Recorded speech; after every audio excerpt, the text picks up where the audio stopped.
Vamos a continuar entonces, muchachos, vamos a empezar a platicar un poquito de los temas. La verdad es que se me fue el tiempo y debí de haber programado con más tiempo sus temas para que empezaran primero con sus exposiciones y luego diéramos paso a esta parte que vamos a ver, pero bueno, no afecta nada. Vamos a tratar de mencionar un poquito esos temas que nos van a exponer el próximo viernes, porque ya vamos a empezar a trabajar con ellos. Entonces, voy a compartir mi presentación donde vamos a hablar ya de los temas que vamos a empezar a tocar en este tercer parcial, muchachos. Desde luego les recuerdo que la teoría es parte de su trabajo.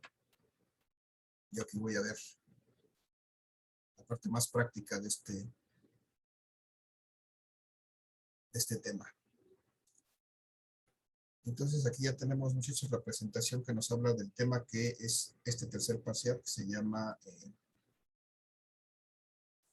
electrodinámica. Hasta el día de hoy, hasta los temas que vimos al final del segundo parcial, habíamos estado hablando de la electrostática. ¿Y alguien se acuerda, muchachos, cómo estaba definida la electrostática? Lleva la electrostática. ¿Qué les dice electrostática? Sin miedo, sin pena.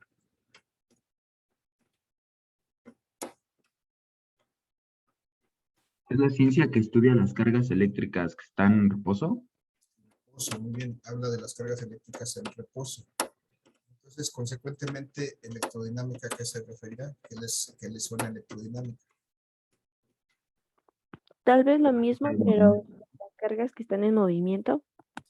Exactamente, es lo mismo, pero ahora en vez de estar en reposo estaba en movimiento.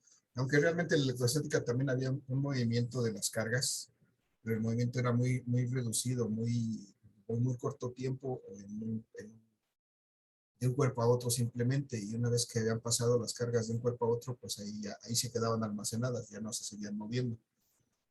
Todo eso fue lo que vimos en electrostática, desde electrizar un cuerpo por flotamiento hasta almacenar cargas en un capacitor, que fue el último que vimos.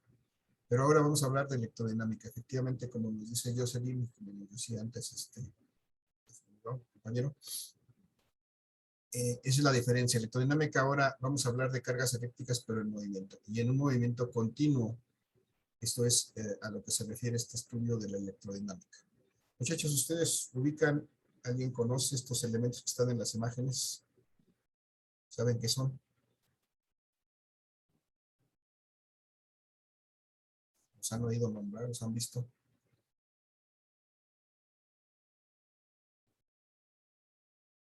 Creo que en la parte de arriba hay unos motores. ¿Hay un qué, perdón? Unos motores. Unos motores. Bueno, parecen motores, pero no son ¿No motores. son reguladores de energía? Son reguladores. Son resistencias, ¿no? Ajá. Bien, Daniel, son resistencias.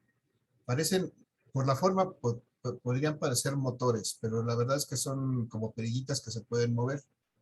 Estos redonditos circulares que parece que tienen aquí un eje para moverlos, esto realmente es una perillita que se puede mover para ajustarlos. Estos son resistores, efectivamente. Estos redondos que tienen esas perillitas precisamente son resistores variables que se pueden cambiar su característica de resistencia. Los otros, estos que son como tabletitas, como capsulitas azules, negras, o estas que son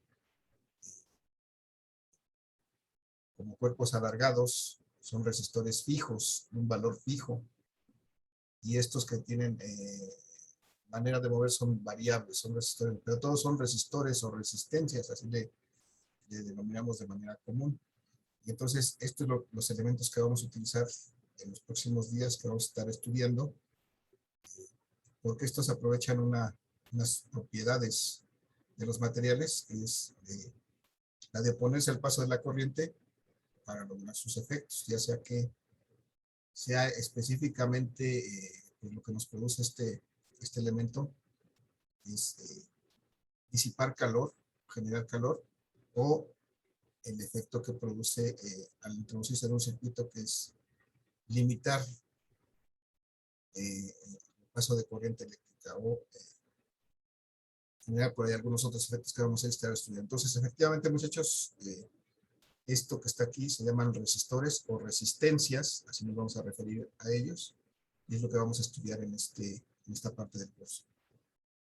Es parte de la electrodinámica, muchachos, de la parte de la física que estudia a las cargas eléctricas en movimiento. Por eso es electrodinámica, a diferencia de lo que habíamos visto hasta hoy, que era la electrostática, que eran cargas eléctricas en reposo. Ahora vamos a ver cargas eléctricas en movimiento.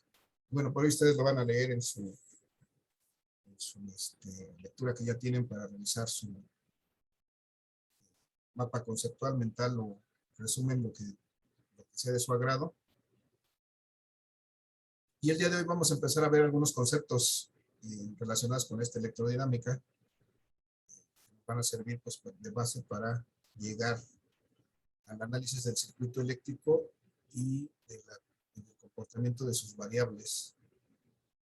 Y después a ver cómo pues es posible combinar los resistores o las resistencias en circuitos para obtener efectos que sean útiles para aplicaciones prácticas. Entonces, todo eso es lo que vamos a ver en este tercer parcial, muchachos, y algo más si es que nos da tiempo. Bueno, el día de hoy vamos a empezar a ver esta parte, estos conceptos de la corriente. Muchachos, ¿qué entendemos por corriente? ¿Qué nos dice de manera coloquial cuando hablamos de corriente? ¿A qué nos referimos? Tiene un concepto de que es una corriente de cualquier cosa. Como el camino que siguen las cargas. Como el camino que siguen las cargas, ok. Sí, y por ejemplo, no sé, hemos oído hablar de las corrientes marítimas o del curso de un río, de una corriente de un río. ¿A qué nos referimos ahí? Como Perdón, Daniel. a movimiento. A movimiento, pues sí, efectivamente.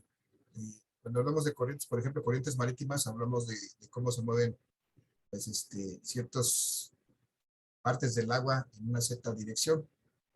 Cuando hablamos, por ejemplo, de una corriente, la corriente de un río, ¿no? Decimos que tiene una corriente fuerte. Cuando hablamos que tiene una corriente fuerte, una corriente débil, es qué tanto agua se está moviendo a través de ese río, ¿no? Qué tanta cantidad, en este caso de agua, se mueve en ese río. Y precisamente, pues algo similar ocurre con la electricidad, con los electrones, que se pueden mover pues, de cierta manera a través de los medios adecuados. Y aquí tenemos, muchachos, por ejemplo, este circulito de arriba, elemento, perdón, esto que parece un cilindro, representa lo que sería un conductor.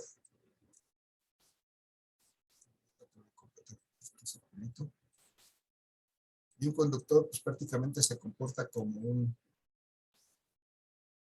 digamos como una tubería que deja pasar una corriente. Pero en este caso no se mueve agua, ¿no? Si fuera una tubería de agua, pues lo que pasaría dentro de esta tubería sería agua. Pero en este caso se trata de un conductor eléctrico, de un elemento que permite el paso de las cargas eléctricas. ¿Por qué? Pues dentro de este conductor habría, de hecho, como dentro de todo material hay una serie de cargas eléctricas que si no está conectado a nada, no está en contacto con nada, pues están ahí quietecitas en su posición, de acuerdo a su posición, de acuerdo a la posición que le corresponda de los átomos que conforman este material, pues ahí van a estar estas cargas.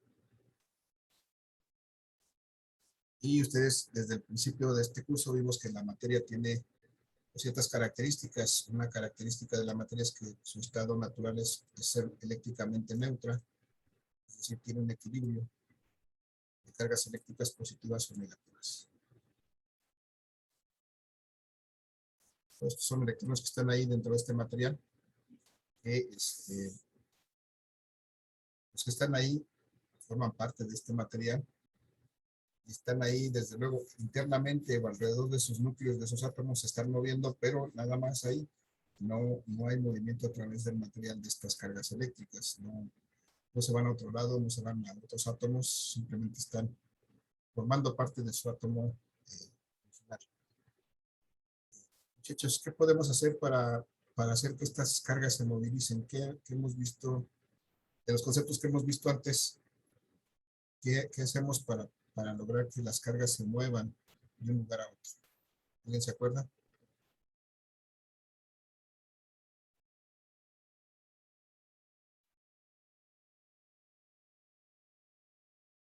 Muchachos, ¿alguien se acuerda de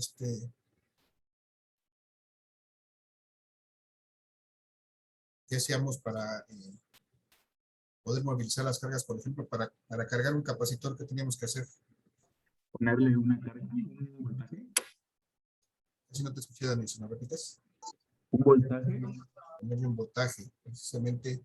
Eso es lo que nos puede dar abajo tenemos representada una batería, tiene la forma de una batería de un coche. Lo que nos da esto precisamente es una diferencia de potencial, un voltaje al extremo de sus bornes, ¿no? ¿Qué es lo que hace internamente esto? Pues hace una reacción química que hace que los electrones se puedan movilizar una vez que cerremos el circuito. Entonces, si nosotros colocamos un material que es capaz de conducir las cargas eléctricas y aplicamos un voltaje, como bien nos decía Daniel, pues vamos a lograr que estas cargas eléctricas se muevan. Se muevan.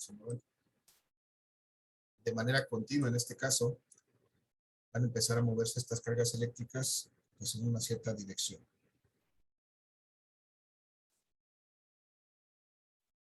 Vamos a suponer que estas cargas eléctricas empiezan a moverse en esta dirección. Y mientras esté conectado esta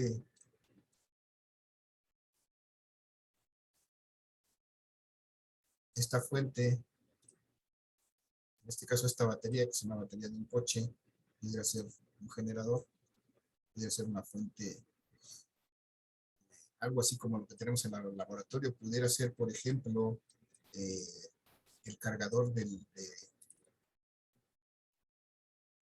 su celular, está cargando su batería del celular. Esa pudiera ser una fuente como esta, podríamos compararla con una fuente como esta, y lo que hace simplemente es obligar a que se muevan las cargas eléctricas. Entonces las cargas eléctricas van a empezar a circular a través de sus conductores.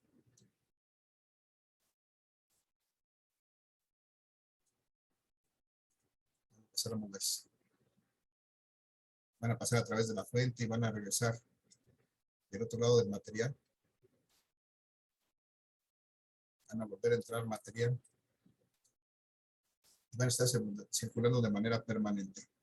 Entonces, ¿qué están haciendo, muchachos, aquí? ¿Qué es lo que está pasando aquí?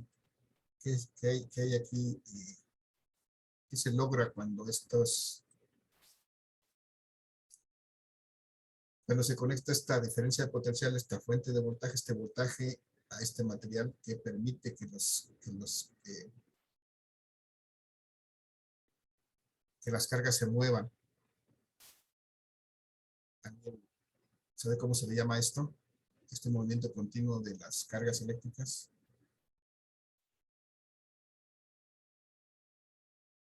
En un río, cuando hay un movimiento continuo del agua, ¿qué hay? ¿Cómo se llama? ¿Qué se dice que hay ahí? Corriente. Una corriente, ¿no? Entonces, en este caso es lo mismo. Esta diferencia de potencial, en el caso de un río, lo que nos da la diferencia de potencial es que viene de una parte más alta a una parte más baja. Siempre que hay una parte más alta donde hay agua, una parte más baja donde no hay agua, hay un nivel menor de agua y hay un camino que sería el río para que esta agua corra, pues lo que se establece es una corriente. Lo mismo sucede aquí. Aquí tenemos una diferencia de potencial, un voltaje aplicado a este material.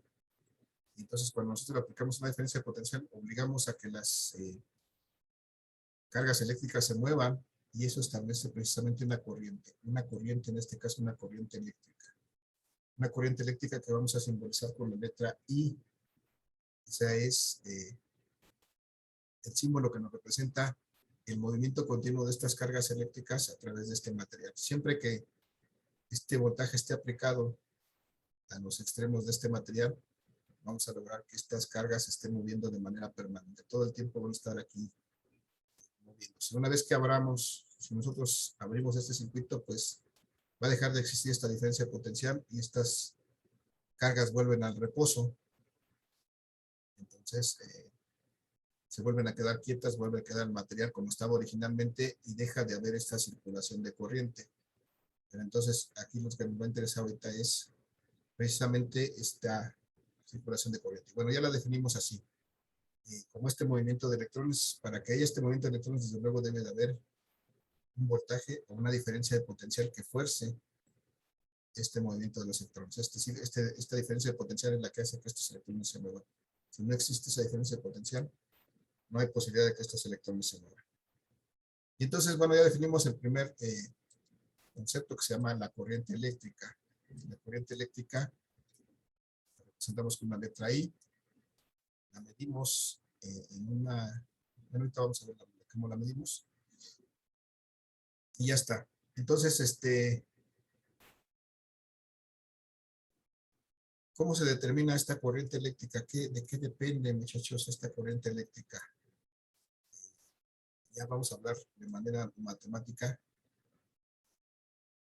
¿Cómo está definida esta corriente eléctrica? Esta corriente eléctrica tiene que ver con cuántos de estos electrones se pueden mover en qué tanto tiempo. O sea, esta corriente eléctrica se define como la cantidad de carga por unidad de tiempo, es decir, si pasan cierta cantidad de electrones en un tiempo determinado, entonces podemos determinar qué tanta corriente eléctrica. Desde luego, si pasan mayor cantidad de tiempo de electrones por en un determinado tiempo, pues habrá una mayor corriente eléctrica. Por ejemplo, vamos a suponer que nosotros colocamos esta batería y hacemos que se muevan aquí cierta cantidad de cargas, no sé, se me ocurre que fuera, no sé,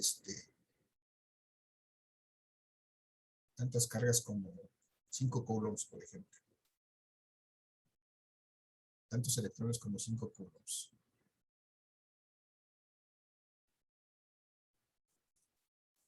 Por ejemplo, si aquí pasan 5 coulombs de carga,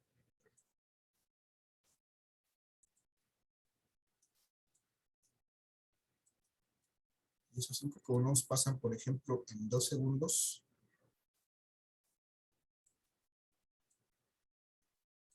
entonces podemos determinar la corriente eléctrica que pasa a través de este conductor. Esta corriente eléctrica me da 5 entre 2, me da 2.5. 2.5 coulombs por segundo. Y esta unidad coulombs por segundo se llama ampere. Así le vamos a llamar en lo sucesivo. Un ampere quiere decir la cantidad de carga que pasa por un conductor en la unidad de tiempo, es decir, la cantidad de electrones que pasan a través de este punto, en este caso en 2 segundos. Y por ahí también, muchachos, teníamos una equivalencia, si alguien se acuerda, muchachos, ya lo hemos visto, ¿cuántos electrones son un coulomb? ¿Se acuerdan, muchachos? O se lo puede por ahí. Era algo así como de 6.18, algo así. 6.25 me parece, ¿no? 6.25. Ah, sí. Si no mal me acuerdo, 6.25 por 10 a la 18. O sea, son muchos Sí, profe. electrones. Son un montón de electrones. O sea, son Me da hasta flojera decir la cantidad, pero serían 612, no son un montón, son 18 ceros, 6.25 de aquí, 18 ceros hacia adelante. Eso es un coulomb, es una cantidad de electrones. Entonces, si aquí tenemos 5 coulombs, muchachos, ¿cuánto tendremos? 5 por 6, 5 coulombs son 5 por 6.25, serían 31.25.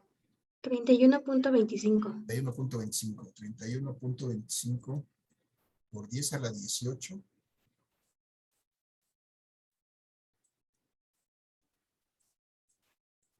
18 electrones.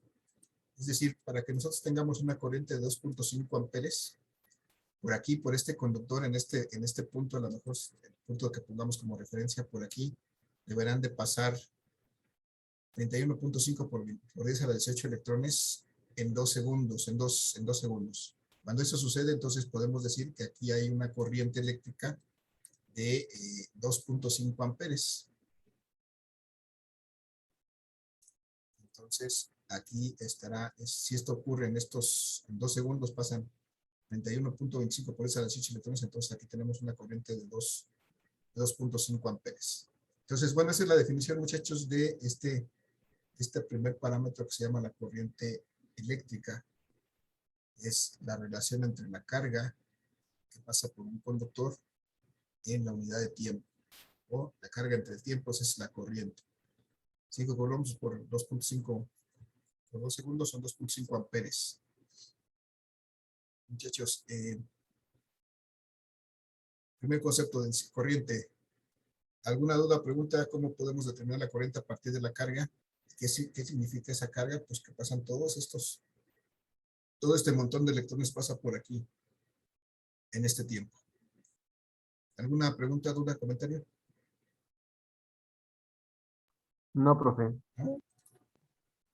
Bien, entonces resulta que este conductor, este cuerpo donde están pasando todos esos electrones, pues también tiene una cierta forma. Generalmente lo asociamos con una forma de un cilindro. Si ustedes ven un conductor eléctrico, un cable que puedan ustedes ver en alguna parte, lo van a asociar generalmente como algo largo y que tiene una sección transversal redonda, o sea que es como, si lo cortáramos, sería un cilindro. Entonces, ese cilindro tiene, pues de alguna manera, tiene unas ciertas caras, tiene una cierta sección transversal, un área. Esto que voy a asegurar aquí. Esto representaría el área que está siendo atravesada por estos electrones. Esto se llama el área del conductor o la sección transversal del conductor. Esto es área o sección transversal del conductor.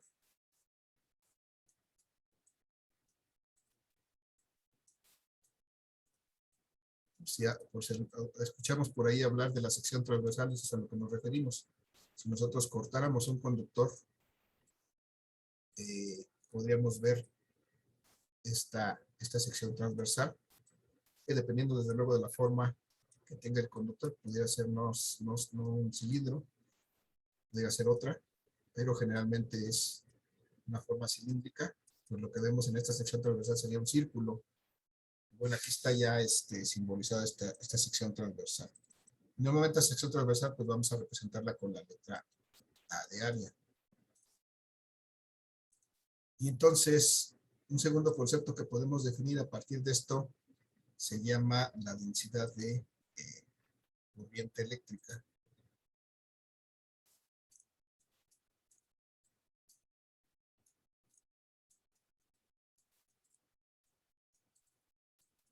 Densidad de corriente.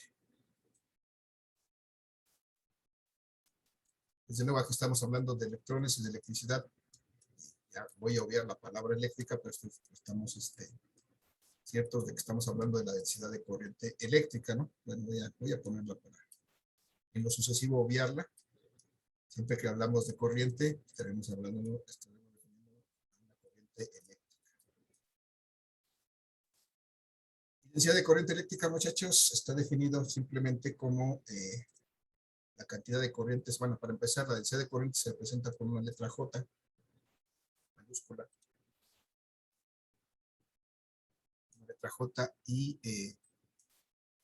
pues me dice que la densidad de corriente es simplemente la razón o la relación entre la corriente eléctrica que pasa por un cierto conductor entre el área de sección transversal de ese conductor.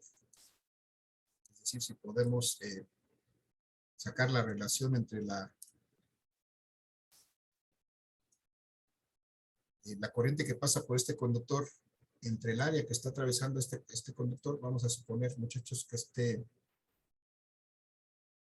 el área de este conductor, por decir un valor, es más, vamos a calcularlo.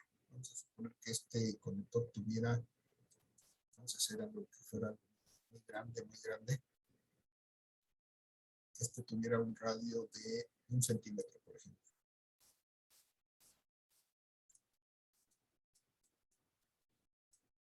Muchachos, si este conductor tiene un radio de 1 centímetro, ¿cuánto tendrá su área de sección transversal? ¿Cómo podría yo calcular esta área? Sería igual a esta área de sección transversal de este conductor. Muchachos, esto es un círculo, tiene radio de 1 centímetro. ¿Cómo calculo su área? Pi por radio al cuadrado. Por radio al cuadrado, muy bien. Y esta unidad que es el ampere es una unidad, si se dan cuenta, coulomb es una unidad del sistema internacional, segundo también. Entonces necesito que el área también esté en unidades del sistema internacional. Y por radio al cuadrado. Entonces, para calcular esta área necesito expresar este radio en unidades del sistema internacional, que son metros. ¿Cómo expreso 1 centímetro en metros? Sería 1 por 10 a la menos 2 metros. Gracias. 1 por 10 a la menos 2 metros. Esto va elevado al cuadrado. Si me ayudan, ¿cuánto me da 1 por 10 a la menos 2 al cuadrado? Pues me da 1 por 1, 1. 10 a la menos 2 al cuadrado me da 10 a la menos 4 por pi. Me da 3.1416. Vamos a cortarlo ahí. 3.1416 por 10 a la menos 4 metros. Y entonces ese es el área de sección transversal que estarían atravesando. En este caso, esta corriente de 2.5 amperes. Vamos a suponer que es la misma carga, cantidad de carga en la misma unidad de tiempo. Entonces, si nosotros quisiéramos calcular la densidad de carga, es decir, la cantidad de corriente por unidad de área, pues tendríamos que sustituir estos valores en esta ecuación para encontrar la densidad de corriente. Entonces, tengo aquí 2.5 amperes. Están atravesando esta área de 3.1416 amperes. Normalmente va a ser la pura A, o puede ser AMP. Incluso la palabra completa 3.1416 por 10 a la menos 4 metros cuadrados. Aquí me falta el cuadrado. Muchachos, ayúdenme con sus calculadoras. ¿Cuánto es 2.5 entre esta cantidad? 3.1416 por 10 a la menos 4. Sería 0.7957. No, me da un poco más grande, ¿no? A lo mejor sí es eso, pero ¿con algún exponente? ¿O qué exponente? Perdón. Ok. ¿Me dijiste 0 punto? 7.957. Ok, 7957. Eso es nada más 2.5 entre 3.1416, ¿no? Sí, solamente eso. Y luego nada más subimos este exponente por 10 a la 4. Por 10 a la 4. Y entonces si hacemos esto, ya me va a quedar, voy a tener que correr mi punto decimal 4 lugares hacia la derecha y me queda que estos son 7.957 amperes por metro cuadrado. Ahí está. Entonces, aquí, muchachos, esta densidad de corriente me dice qué tanta cantidad de corriente, qué tanta corriente podría circular por por este conductor si es que tuviera un área de 1 metro cuadrado. Es decir, si tuviera un área de 1 metro cuadrado este conductor, en vez de un radio de 1 centímetro, tuviera un área de tal suerte que tuviera 1 metro cuadrado esta sección transversal de 1 metro, entonces pasarían por ahí 7.957 amperes. Pero como es un área mucho más pequeñita, pues solamente pasan 2.5 amperes. Por eso, pero esta es la cantidad de amperes que podrían circular por un área de 1 metro cuadrado de este conductor. En esas condiciones, desde luego. Entonces, bueno, esa es la definición de esta densidad de corriente. Por ahí vamos a tener algunos ejercicios en donde vamos a tener que calcular la densidad de corriente o tal vez el área o tal vez la corriente a partir de una densidad, y debemos de conocer la relación entre esta corriente y la densidad de corriente. Entonces nos quedan 5 minutos, no nos alcanza para mucho. Hasta aquí, muchachos, ¿alguna duda, alguna pregunta, algún comentario? No, profe. Ya hemos hablado por ahí, muchachos, antes de lo que es la resistencia. De hecho, lo hemos definido en algunas partes. ¿Alguien se acuerda, muchachos, qué es la resistencia?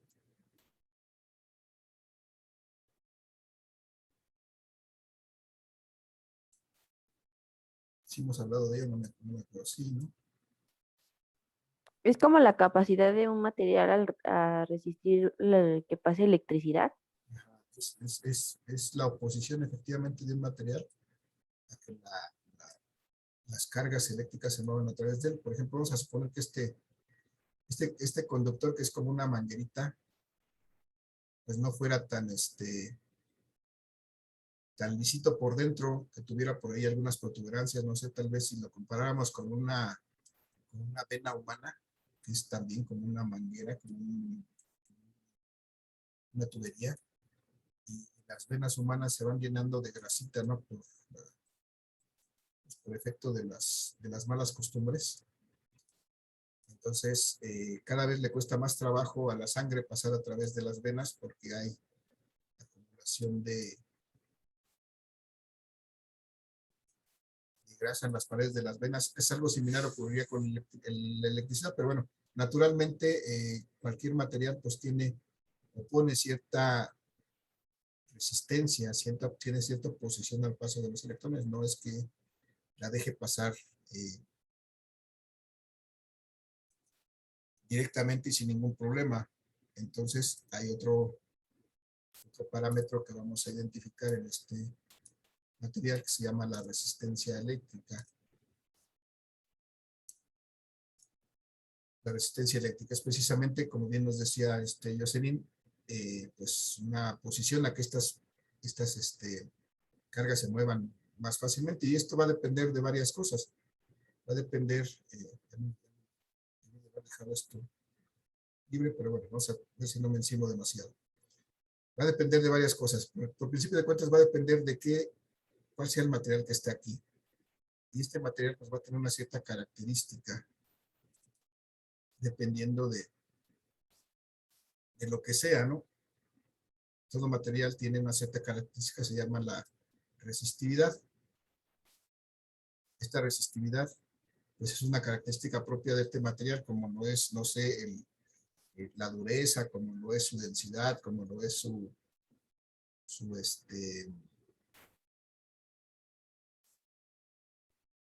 las características puede tener un material, su peso, su volumen. Todas esas son características propias de este material. La resistividad, que se simboliza con la letra Rho, igual que la densidad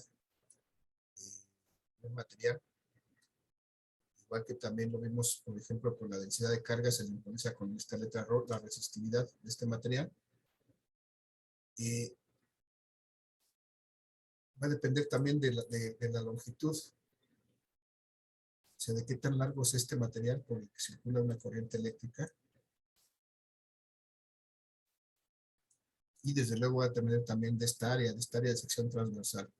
Entonces, muchachos, el último concepto que vamos a definir el día de hoy es precisamente esta resistencia eléctrica. La resistencia eléctrica de un conductor, de un material, hecho de un determinado material, va a depender precisamente de esta relación. Del producto de la resistividad, que es una característica propia de este material,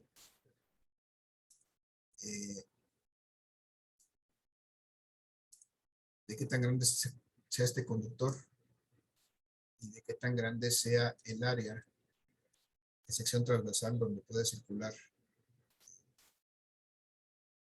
donde pueden moverse los electrones. Entonces, de esto va a depender la resistencia de este conductor, de este material. Desde luego, esta resistividad está dada por unas tablas diferentes para cada material. Y lo que debemos saber ahora que es que esta resistividad, por ejemplo, se mide en ohms por metro.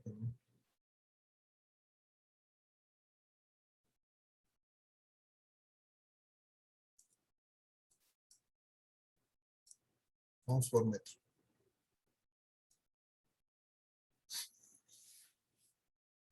Y entonces, son las unidades de la resistividad. La longitud, desde luego, la vamos a medir en metros y el área en metros cuadrados, como es de esperarse en unidades del sistema internacional. Pero bueno, aquí ya estamos introduciendo esta primer variable que se llama ohms por metro, que es precisamente son las unidades, los ohms, son las unidades de la resistencia. Es en honor a un señor que fue el que investigó esta propiedad, se llama Simon Ohm, se le denominó a esta propiedad resistencia y se le dio